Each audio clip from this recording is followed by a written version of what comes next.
Hello friends. तो आज के इस वीडियो में हम टैली में प्राइस लिस्ट का उपयोग समझेंगे कि टैली में प्राइस लिस्ट का उपयोग किस लिए किया जाता है। तो सबसे पहले हम एक कंपनी क्रिएट कर लेते हैं।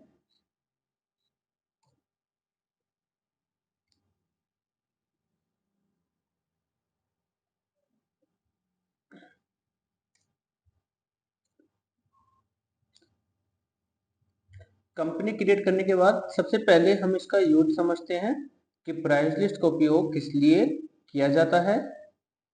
जैसे सपोज किसी हम कस्टमर को नेम हमने स्टॉक आइटम डाल दिया कुछ भी, और इसकी हम क्वांटिटी अगर किसी को सेल कर रहे हैं 5 पीस, तो इसका रेट समथिंग 150 रुपये रखा है हमने। लेकिन अगर हम उस कस्टमर को क्वांटिटी ज़्यादा पीस सेल करते हैं, सपोज करो उसको हमने क्वांटिटी 24 पीस सेल की है, तो उसका रेट ऑटोमेटिक बिल पे 140 रुपये रेट आए। और अगर हम डिस्काउंट भी रखना चाहें कि अगर कोई 20 पीस से हमसे ज़्यादा माल खरीदेगा तो उसे ऑटोमेटिक 1% डिस्काउंट मिलना चाहिए। अगर कोई 20 पीस से कम माल खरीदता है तो उसका रेट ऑटोमेटिक 150 रहेगा और डिस्काउंट इस पे कुछ नहीं होगा। अगर कोई हमसे ज़्यादा माल खरीदेगा तो उसका रेट हम यहाँ से ऑटोमेटिक कम करेंगे और डिस्काउंट भी चेंज कर सकते हैं। तो इस कंडीशन में यूज होता है प्राइस लिस्ट का कि अगर कोई हमसे ज़्यादा माल खरीदता है तो उसका रेट ऑटोमेटिक कम हो जाए। तो सबसे पहले हम स्टॉक आइटम की जगह सबसे पहले हम F11 पे जाएंगे, फीचर्स पे, और फिर इसके बाद इन्वेंट्री फीचर, इस पे जाके ओके करेंगे। तो ओके करने के बाद में यहाँ पे इन्वेंट्री के अंदर सबसे पहले हमें यूज करना है, यस करना है, use separate discount column in invoice, इसे यस करेंगे। और यूज मल्टीपल प्राइस लेबल, इसे भी यस कर देना है। और यहाँ पे हम कुछ भी इसका नाम डाल देंगे प्राइस लिस्ट का। इसमें जैसे हमने स्पेशल प्राइस नाम रख दिया, एंटर करके सेव होने के बाद में हम चेक करेंगे इन्वेंट्री इन्फो के अंदर यहाँ पर ऑप्शन बढ़ जाएगा प्राइस लिस्ट का, लेकिन ये भी डिसेबल है।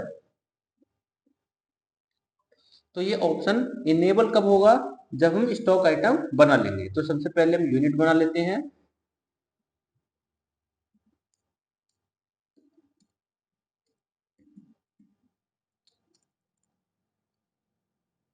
स्टॉक आइटम बनाएंगे।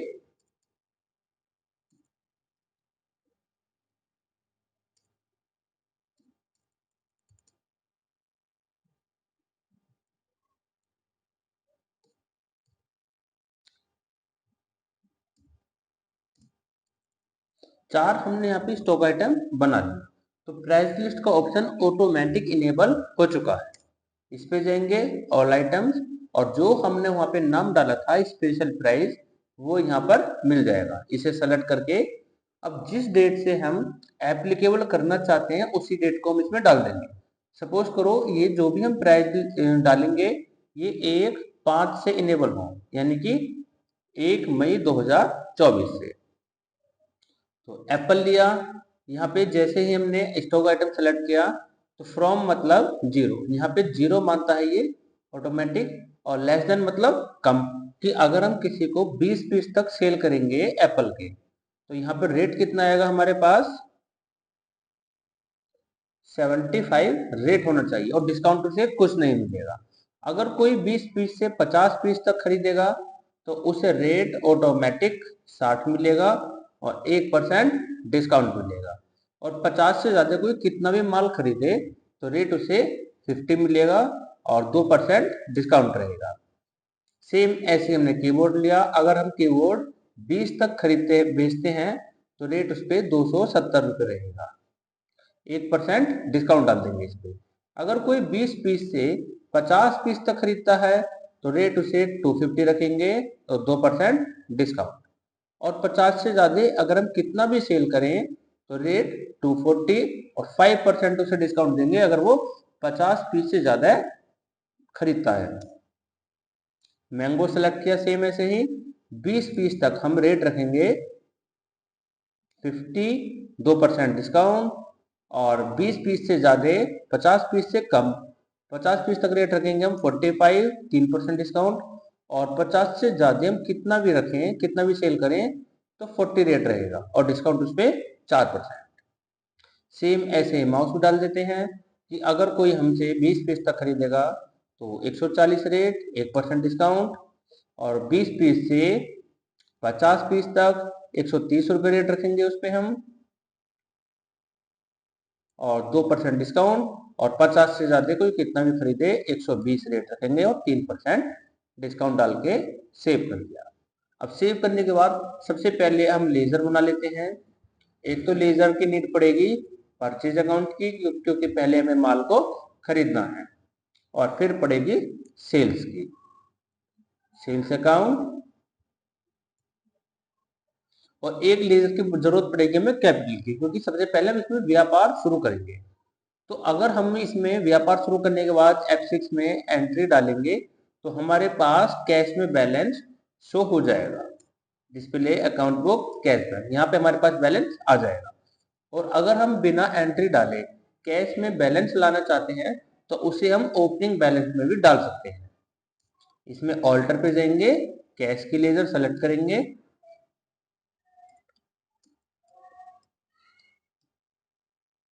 अमाउंट डाल देंगे कि हमारे पास ऑलरेडी पहले से ही 1 लाख रुपए डेबिट में है।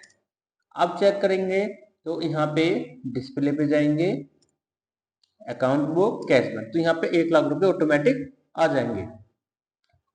तो सबसे पहले हम माल को परचेज कर लेते हैं। परचेज और सेल, देखो फ्रेंड्स सेल वाले पे यहाँ पे प्राइस लेवल आ रहा है, लेकिन ये परचेज पे नहीं आएगा, क्योंकि जब हम किसी पार्टी से माल खरीदते हैं तो वो रेट हमें अपने अकॉर्डिंग देगी, यानी कि उस पार्टी के लिए वो सेल होगी, तो हमारे लिए परचेज होगी, परचेज पे कोई नहीं आएगा यहाँ पे। कैश में हम माल परचेज करेंगे, एप्पल हमारे पास 100 पीस तक है और रेट हमने इसमें 50 रुपीज रखा, डिस्काउंट 1% रख लेते हैं। कीबोर्ड भी हमारे पास 100 पीस तक है, 200 rate, 2% discount. Mango 100 kilo mango है हमारे पास, 40 रेट, 3% डिस्काउंट। तो यहाँ पे तो हम अपने अकॉर्डिंग डालने हैं, लेकिन जब हम किसी पार्टी को माल सेल करेंगे 40,430 का हमने माल परचेज कर लिया, एंट्री सेव, स्टॉक चेक करेंगे, स्टॉक समरी पे आके तो यहाँ पे स्टॉक हमारे पास आ जाएगा 100 पीस, डिस्प्ले अकाउंट बुक और कैशबैक, तो बैलेंस यहाँ से ऑटोमेटिक कम हो जाएगा जितने का हमने माल खरीदा था। अब जैसे ही हम यहाँ पे सेल करेंगे F8 पे जाएंगे तो यहाँ पे आ गया नाम, कैश में स्पेशल प्राइस, इसे सेलेक्ट करना है, सेल्स के लेजर, और जैसे ही हम स्टॉक डालेंगे तो रेट यहाँ ऑटोमेटिक आ जाने चाहिए। अगर रेट यहाँ पे नहीं आ रही, क्योंकि हमने जब प्राइस लिस्ट बनाई थी उसकी डेट चेक करते हैं कि हमने डेट कौन सी डाली थी, तो यहाँ पे हमने 1 मई की डेट ली हुई है और हम जो बिल निकाल रहे हैं वो 1 अप्रैल को निकाल रहे हैं, तो हमें डेट भी 1 मई या उसके बाद की लेनी पड़ेगी, कोई सी भी डेट हम ले सकते हैं। अब 1 जून का हम बिल निकाल रहे हैं, अब चेक करेंगे उसे, प्राइस लिस्ट, सेल्स अकाउंट, यहाँ पे हमने एप्पल सेलेक्ट किया 19, तो ऑटोमेटिक रेट हमें मिल गया। इसमें हम कोई करेक्शन भी नहीं कर पाएंगे क्योंकि रेट हमने पहले से ही फिक्स कर रखे हैं। अगर हम 25 लेते हैं, एप्पल को 25 किलो सेल कर रहे हैं, तो ऑटोमेटिक रेट अपने आप कम हो गया और डिस्काउंट भी मिल गया। कीबोर्ड अगर हम किसी को 15 पीस सेल कर रहे हैं तो रेट आ गया 270, और अगर हम किसी को 50 से ज्यादा सेल करते हैं तो रेट आ गया ऑटोमेटिक 240, और डिस्काउंट भी ऑटोमेटिक इसमें अप्लाई हो जाएगा।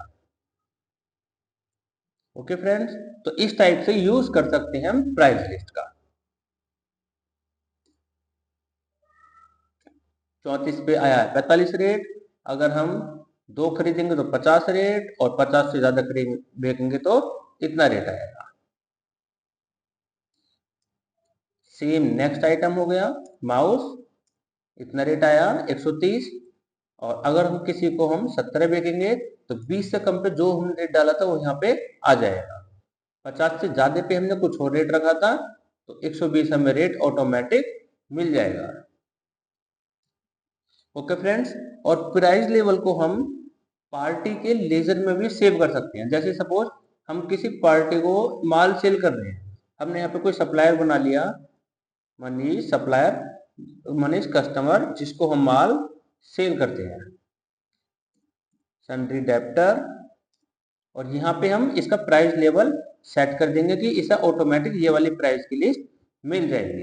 अब जैसे ही हम यहाँ पे पार्टी के नाम को सेलेक्ट करेंगे तो यहाँ पे ऑटोमेटिक प्राइस लेवल मिल जाएगा, हमें बार बार सेलेक्ट करने की जरूरत नहीं पड़ेगी। इसे हम कैश में भी कर सकते हैं कि अगर हम किसी पार्टी को कैश में माल सेल कर रहे हैं तो उस पर ऑटोमेटिकली अप्लाई हो जाए। कैश पे जाएंगे, एंटर एंटर प्राइस लेवल, ये आ गया, और एंट्री को सेव करने के बाद अब चेक करेंगे यहाँ से, तो जैसे ही हम इसमें कैश भी सेलेक्ट करेंगे तो ऑटोमेटिक स्पेशल प्राइस वाली प्राइस लिस्ट सेलेक्ट हो जाएगी। इस टाइप से ये ऑटोमेटिक काम करने लगेगी। ओके फ्रेंड्स, तो यही टॉपिक था आज का जिसमें हमने रेट को ऑटोमेटिक सेट किया है। और इसका अगर हमें प्रिंट आउट स्क्रीन पे डेस्कटॉप पे सेव करना हो तो उसके लिए क्या काम करेंगे, सेव करने के बाद पेज अप दाबेंगे पिछली एंट्री लाने के लिए और पेज डाउन नेक्स्ट एंट्री लाने के लिए। तो पेज जब प्रेस किया, ऑल्ट पी, एंटर, ये प्रिंट हमें दिख रहा है। अगर किसी के कंप्यूटर में ऑल्ट पी करने के बाद में प्रिंट शो नहीं होता तो उसके लिए हम ऑल्ट पी करने के बाद यहाँ पे जाएंगे नो प्रीव्यू। राइट साइड में अगर हम नो प्रीव्यू पर टिक कर देंगे तो ये प्रिंट दिखाएगा नहीं, डायरेक्ट ही सेव कर देगा, ऑल्ट पी। और अगर प्रिंट जब हम इसे ओपन करते हैं तो ये डायरेक्ट सेव कर रहा है पीडीएफ में। अगर पीडीएफ में सेव ना करे तो उसके लिए हम ऑल्ट पी करने के बाद सेलेक्ट प्रिंटर पे जाते हैं।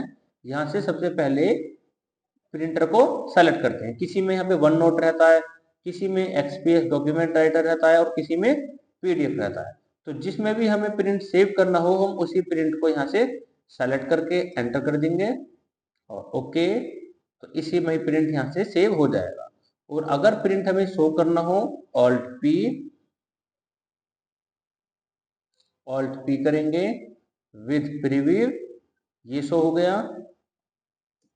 और जूम करने के लिए ऑल्ट जेड का यूज करेंगे या फिर हम इस बटन से भी जूम कर सकते हैं। अगेन ऑल्ट पी करेंगे और इसे हम अपने अनुसार डेस्कटॉप पे कहीं भी सेव कर सकते हैं। अब इसका प्रिंट हम डेस्कटॉप पे जाके चेक करते हैं विंडो डी से, ABCD, ये आ गया बिल जिसमें प्राइस लिस्ट ऑटोमेटिक लगी हुई आएगी। ओके फ्रेंड्स, मिलते हैं नेक्स्ट वीडियो में।